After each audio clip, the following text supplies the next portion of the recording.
রাগ করলা, বলো বিসমিল্লাহ, বলো সুবহানাল্লাহ। এই কথাটা যে ভাইরাল, এটা বললে আমলনামায় গুনাহ উঠে যেতে পারে যে কারণে, এবং কি এটা মারাত্মক একটা বিষয়। দুইটা বিষয় এখানে রয়েছে। আপনারা দেখছেন যে কিছুদিন পর পরই সোশ্যাল মিডিয়াতে একটা ট্রেন্ডিংয়ে আসে, কাঁচা বাদাম থেকে শুরু করে একটার পর একটা ওই কিরে মধু মধু এরকম জিনিস পোলাপান এটা ছড়ায়। তো এই যে একটা দেখলাম ভিডিওতে সোশ্যাল মিডিয়াতে, হাত দেখতেছে গণকের মতো, সে হাত দেখাচ্ছে আর এমন কথা বলতেছে যেটা জীবন সকলের জীবনের সাথে মিলে যেতে পারে।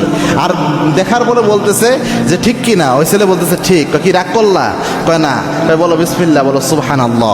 এখানে প্রথম যে বিষয়টা হয়, রসুলের একটা হাদিস জানেন, আল্লাহর হাবিব সাল্লাল্লাহু আলাইহি ওয়াসাল্লাম জানিয়েছেন, আবু হুরায়রার বর্ণনা, মান আতা কাহিনান, কোন ব্যক্তি যদি গণকের কাছে যায়, গণকের কাছে যে হাত দেখায়, আল্লাহর হাবিব জানিয়েছেন যাওয়ার সাথে সাথে 40 দিনের আমল বাতিল হয়। আরেক বর্ণনায় এসেছে, আল্লাহর হাবিব বলেছেন রসুলের উপর যা নাজিল হয়েছে সব কিছু অস্বীকার করার গুনাহ আল্লাহ আমলনামায় দিয়ে দেয়।